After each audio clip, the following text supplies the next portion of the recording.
En 50 países diferentes. Exactamente, sí, ¿no? Porque ciudades usted puede ir, también acá tiene cerca varios pueblos. Claro. Pero si son de diferentes países, la cosa cambia. Es realmente toda una aventura y solo lo puede hacer un nómada digital. Estamos hablando de Francisco Ortiz. Frank es el nombre en el que usted lo puede identificar viajando con Frank, ¿es? Así es. ¿Qué tal, Frank? Bienvenido, gracias, un gusto tenerte en la radio. Por favor, muchas gracias a ustedes por invitarme. ¿Cómo has hecho para visitar 400 ciudades y recorrer 50 países? Sí, 56 países. 56 ya. Sí, de hecho el número 56 es Bolivia porque es mi primera vez aquí, llegué hace unas pocas horas. Pero vos sos cordobés. Soy cordobés, sí. Me parece que la tonada me delata. Sí, en realidad paso a paso, ¿no? Desde chico, al principio fueron algunas vacaciones con la familia, pero ya después, cuando fui a la universidad, hice algunos intercambios y ahí fue cuando un poco empecé a abrir mi cabeza de que había otra alternativa, de que no era necesario, como decías vos antes, mucho dinero para viajar, sino simplemente estar enfocado y crear de alguna manera un sistema para poder hacerlo, ¿no? Entonces, claro, ¿sabes qué es lo que pasa, Francisco? Es que cuando ya se mete el tema digital de por medio, dice, claro, lo hace a través de la computadora. Yo también me visito 1000 países según día. No, vos has ido y has estado en cada uno de estos países. Claro que sí. En realidad, la parte digital del término nómada digital hace referencia a cómo yo genero ingresos. Es la herramienta que te permite. ¿Cómo nació? Me dijiste, claro, como todos los argentinos que habitualmente tienen vacaciones, acá en Bolivia recién estamos comenzando esa práctica de tener vacaciones anuales, a visitar otro lugar. Yo acabo de volver de Mendoza hace una semana atrás, con toda la familia, pero realmente, y ¿sabe qué quiere que le diga, Jorge? Sí. A mí me impresiona la red vial que tiene Argentina, porque en un autito pequeño puedes recorrer toda Argentina. En cambio aquí tenés que tener un 4x4 para llegar, por decirte, en alguna zona, ¿no es cierto? Sí. ¿Cuándo comienza esta, no sé si llamarle esta aventura, Frank? Mi último trabajo de oficina, digamos que ese es el momento hasta el que yo cuento con una vida tradicional, ¿no? Lo dejé hace 2 años y medio más o menos.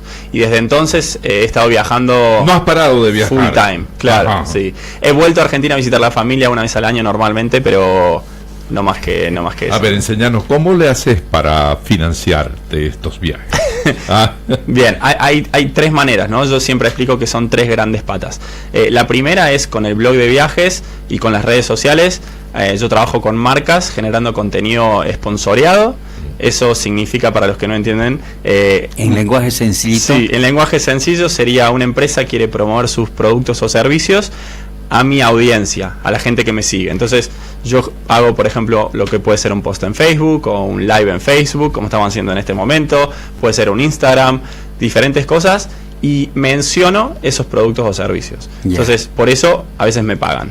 ¿Cuántos seguidores tenés en redes sociales?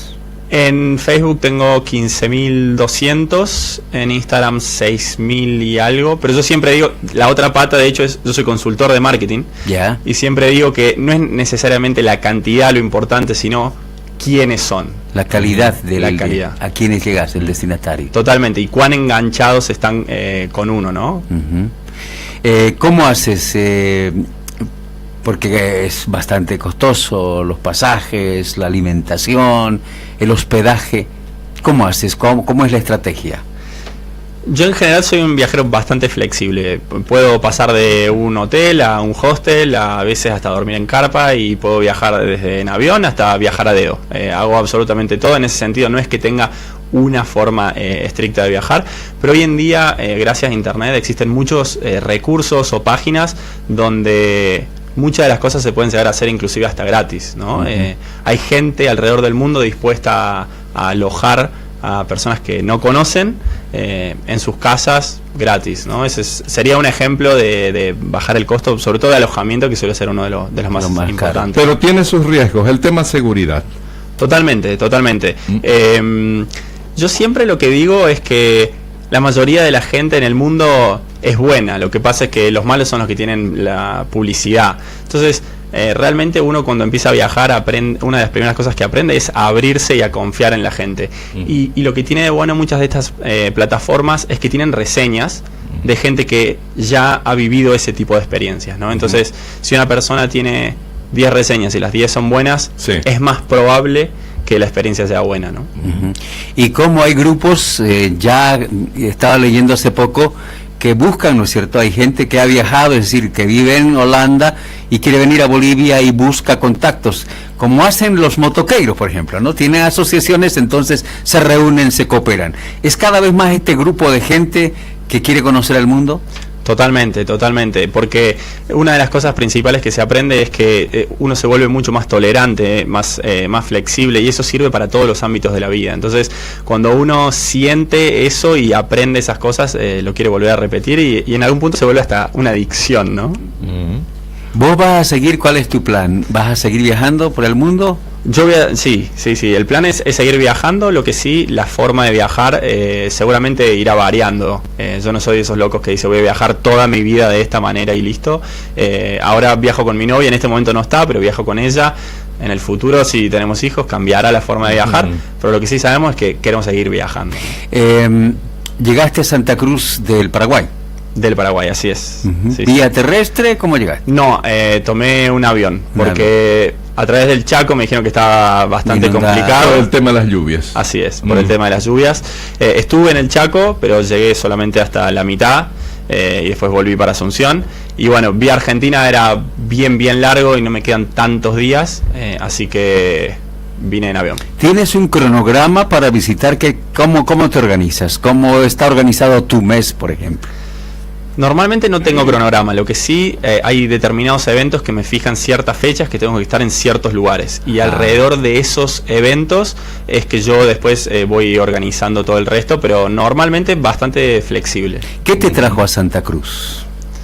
Qué buena pregunta. En realidad no conocía nada, no conozco de hecho, porque llegué hoy, nada de Bolivia, y a mí me gustan mucho los países que por ahí no son tan visitados, porque creo que se puede tener una experiencia bastante auténtica con la gente, ¿no? Por ahí cuando alguien va, cuando yo voy a un país muy turístico, la relación con la gente se vuelve muy comercial, ¿no? Entonces creo que acá se puede todavía tener una experiencia bastante auténtica con la gente local. Pero no viste por el carnaval, nada de eso. No, sí. No, la verdad que no lo planifiqué, pero ahora que estoy acá todo el mundo me dice... ¿Pero qué tiempo te vas a quedar acá? Entre 10 y 12 días. Entonces vas a pasar el carnaval acá, vas a estar en el Corso, seguramente. Ojalá. Porque en la Argentina acá hay Gualeguaychú, ¿qué más? ¿Qué otro carnaval fuerte? Que yo sepa, Gualeguaychú. Gualeguaychú, ¿no? Sí. En Santa Cruz, en Bolivia tenemos dos eventos muy importantes, bueno, más. El Carnaval de Oruro, que es muy sonado, es en el altiplano, tendrás que subir a 3.500 metros sobre el nivel del mar. Después tenés en Santa Cruz el Corso, el carnaval cruceño, que es diferente, muy parecido a ciudades que seguramente Gualeguaychú hay un corso. Después hay carnavales mucho más pequeños, como el de Valle Grande, que es un valle donde se mantiene la esencia del carnaval inicial, que era la celebración de una cosecha abundante. ¿No es cierto?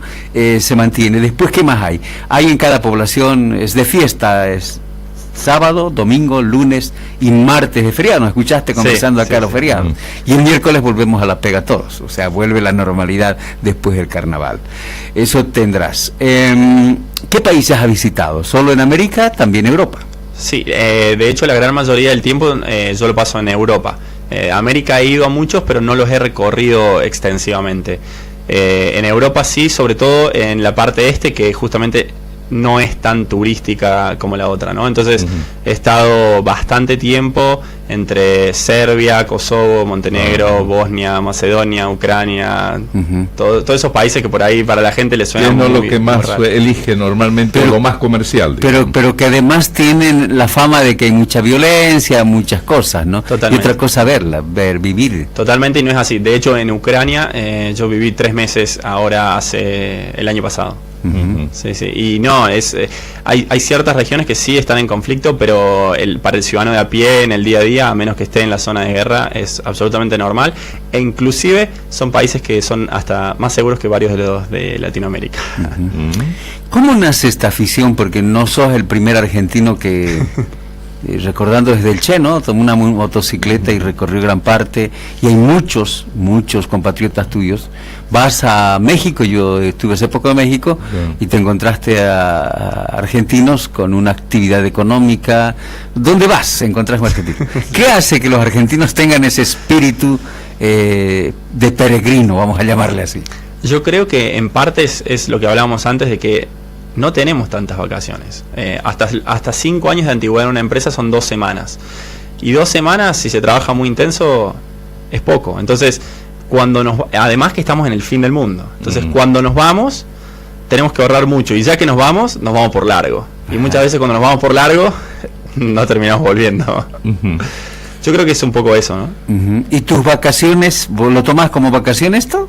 No, una forma de vida ya. No, ahora es mi trabajo. De hecho, estaba hablando hace poco con una chica y le decía que en realidad mis vacaciones es cuando vuelvo a mi ciudad, a Córdoba, con mi familia. Es absolutamente opuesto al resto. Yo vuelvo a Córdoba y no salgo, me quedo en mi casa porque quiero compartir con mi familia. Son las 2 semanas que tengo al año para estar con ellos. Como alguien diría, dejas las vacaciones para descansar. Claro. Claro. ¿Cuándo empezaste esto? ¿Qué fecha más o menos? ¿Qué año?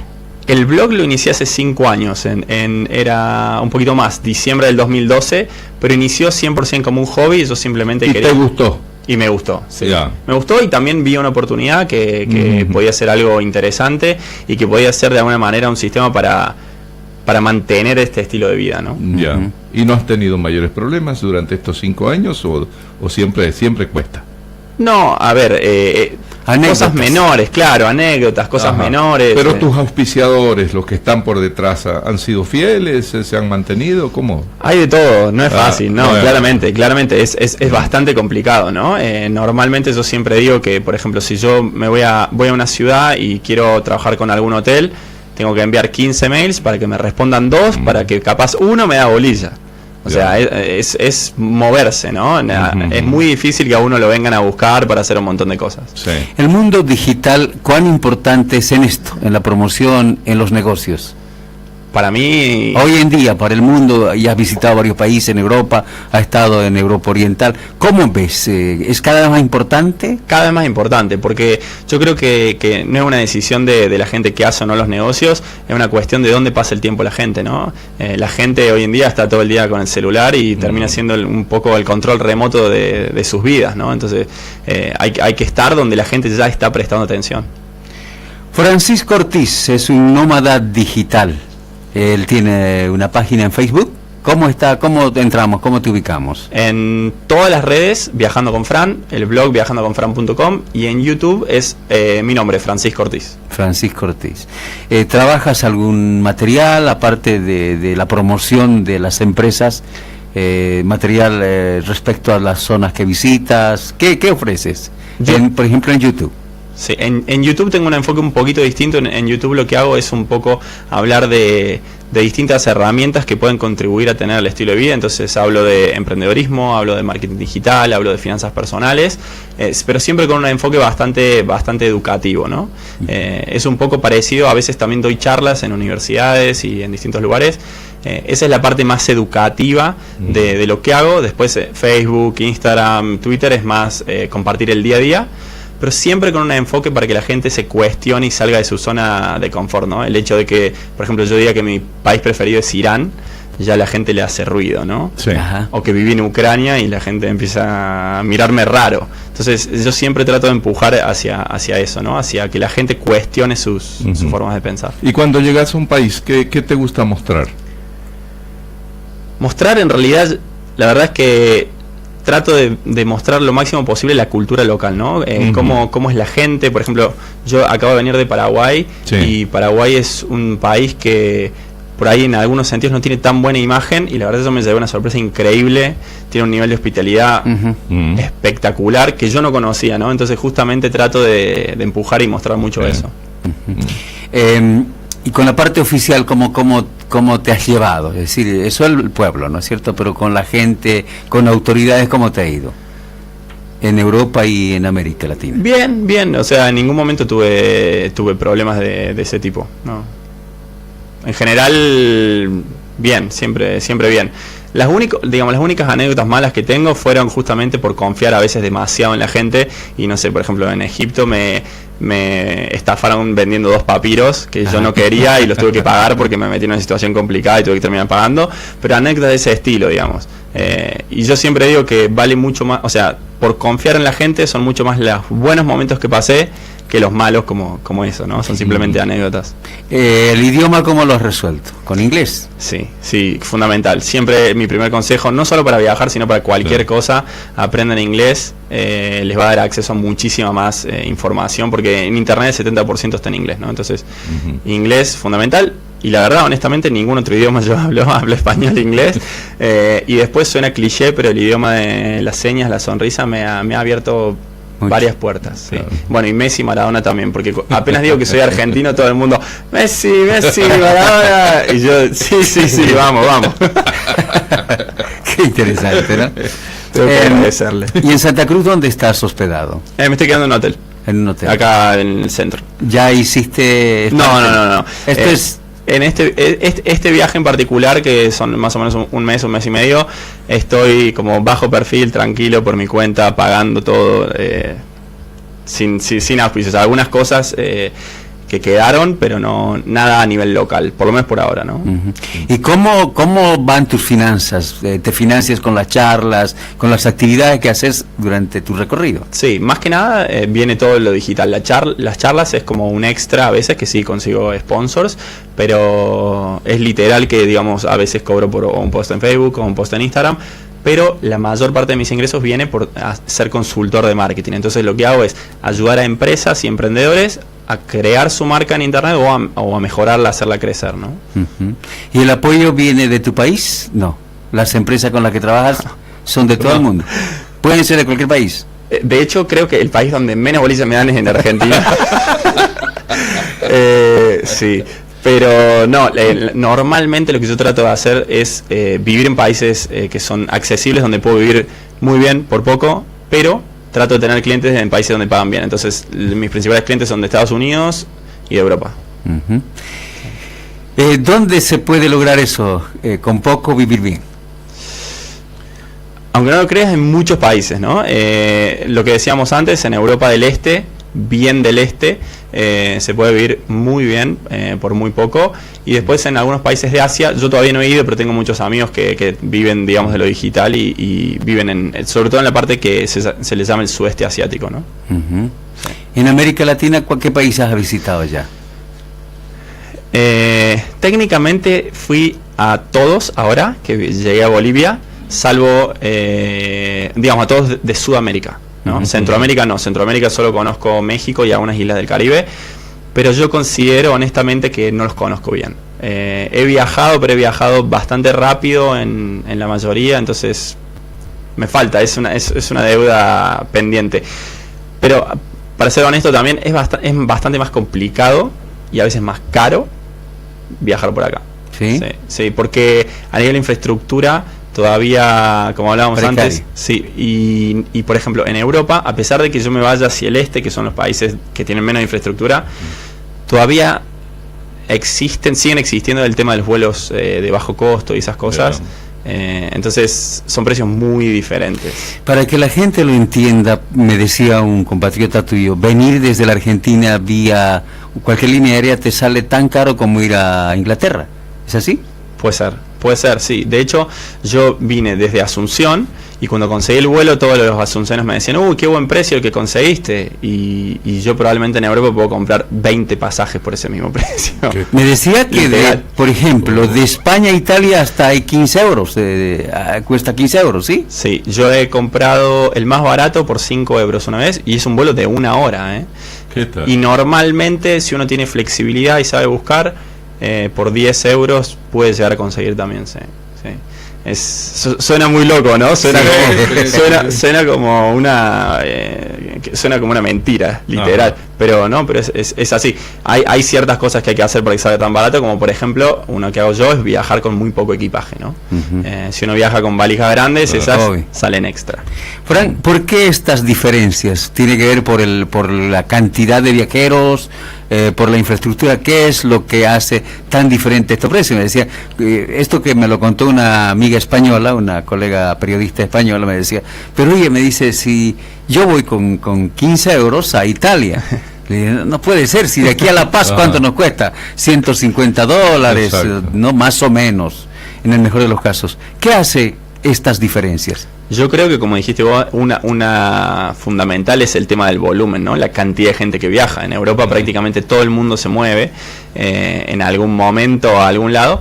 Y otra también, que las distancias son más cortas, porque allá dicen sí, de España a Italia, pero de España a Italia es como en realidad, o sea, Brasil es más grande que toda Europa entera. Sí. Entonces, las distancias son otras. Experiencias. Viajar, mucha gente alguna vez ahí me dijeron, claro, vos te gastás toda tu plata viajando, y creo que la mejor riqueza que un hombre, una persona puede acumular es conocer el mundo, las experiencias. ¿Cuánto enriquece estar en diferentes países, en diferentes culturas, Frank? Muchísimo, muchísimo. Yo creo que hoy en día soy una persona bastante diferente a lo que era hace 3, 4 años. Soy mucho más tolerante, mucho más tranquilo, más pacífico, más abierto, más comprensivo, porque de la mejor manera que uno puede entender a alguien que es bien diferente es conociéndolo, ¿no? Entonces, cuando uno viaja y se enfrenta ante o conoce culturas bien opuestas, creo que es cuando uno más crece, ¿no? Por eso es que yo incentivo a ir a esos países y no a ir a, no sé, España o Italia. Son hermosos, pero uno se va a sentir más como en casa, entonces no va a estar tan fuera de la zona de confort para realmente aprender. ¿Dónde encontraste algo totalmente diferente a tu forma de ser, a tu cultura? ¿En qué país? Y yo creo que probablemente el más diferente fue Irán. Porque para arrancar, el Estado oficialmente es un Estado islámico, entonces es una religión diferente a la que yo crecí, pero además son bien estrictos en el día a día. Por ejemplo, yo fui en verano y usar shorts es ilegal, y hacía 40 grados, y además fui durante el mes que para ellos es el mes sagrado, que se llama Ramadán, donde durante las horas de sol ni toman ni comen nada, ayunan. Entonces, como oficialmente el país es islámico, absolutamente todos los negocios están cerrados todas las horas de sol. Entonces, hacía 40 grados, yo estaba con pantalón largo y estaba todo cerrado, ni siquiera podía comprar agua. Entonces, fue un desafío bastante interesante. Después las mujeres, obviamente, todas tapadas. Sí. ¿Y tu novia tuvo que cubrirse también? En ese momento yo no estaba con mi novia, estaba con un amigo y con una amiga, y la chica esta, que era española, sí se tuvo que cubrir absolutamente toda. Sí. ¿Y hay muchos nómadas digitales? ¿Con cuántos te has encontrado y has compartido? No son tantos, pero cada vez son más, que es lo importante, ¿no? Yo siempre digo que el Internet ha abierto las oportunidades, ha democratizado el acceso a la información, y bueno, con esa información cada uno decide qué es lo que quiere hacer, ¿no? La confiabilidad, porque dicen también, por lo menos en países que recién estamos entrando en este mundo, hay la desconfianza incluso del uso de la moneda digital, en fin, los mecanismos que hay. ¿Cuán confiable es? ¿Y qué debe hacer para el oyente que nos acompaña? Pero dice, no te contactes, porque aquí rompes barreras, países, idiomas. ¿Cómo garantizar que no seas timado, engañado, víctima después de violencia, de delincuencia? Yo creo que hay que tratar de basarse en información que venga de fuentes que realmente cuentan su experiencia, ¿no? Y les cuento una anécdota. Yo estaba cruzando la frontera por tierra de Azerbaiyán a Irán, me llama mi mamá por teléfono llorando, diciendo, Francisco, por favor no cruces la frontera, tantos países que hay en el mundo, ¿por qué elegís ir a Irán, no? Entonces, yo, que soy una persona bastante analítica y racional, pensé, mi mamá me está diciendo esto, pero mi mamá no solo nunca vino a Irán, sino que ni siquiera conoce a ningún iraní y nunca se lo cruzó en su vida. Y yo al mismo tiempo había leído blogs de viaje de gente que había estado en Irán y había tenido una experiencia muy linda por la hospitalidad de la gente. Entonces dije, ¿en quién confío? ¿En la persona que habla de su propia experiencia o en la persona que habla sin fundamentos o en lo que vio en los medios o algo por el estilo? Entonces, ese aprendizaje yo lo apliqué y lo aplico en el día a día a todo. O sea, yo confío en la gente que habla de su propia experiencia. Obviamente es una opinión y siempre va a ser subjetiva, toda opinión es subjetiva, pero por lo menos si está basada en experiencia va a ser más cercana a la realidad que alguien que simplemente habla por hablar. En otras palabras, los medios, muchas de las cosas que nos llegan tampoco son tan ciertas como, o sea, crea ese estigma, ¿no? La mala prensa que se hace, por ejemplo, que decías de Irán.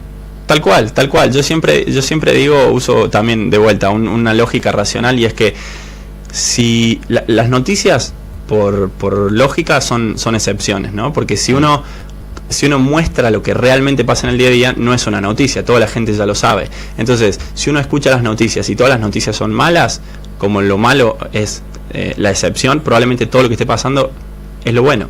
O sea, todo lo que está pasando es bueno. Entonces, yo me preocupo cuando voy a un país y todas las noticias son buenas, porque quiere decir que las excepciones son buenas y todo lo que está pasando es malo, ¿no? Entonces, yo lo racionalizo así. Digamos, si se hablan un montón de cosas malas de un país, probablemente no sea cierto. Que nada es tan malo como se dice. Bueno, y tienes toda la razón, el análisis, que si no fuera sensacional, no fuera noticia. Tal cual. No fuera de lo común, ¿no? Tal no cual. Sería noticia. Tal cual. Frank Ortiz, el nómada digital, de verdad es un placer tenerte acá en la radio. Que tengas una excelente estadía. No solo, ¿vas a estar solo en Santa Cruz o qué tenés previsto? No, ahora me están metiendo mucha presión para que vaya a Oruro al fin de semana, al carnaval.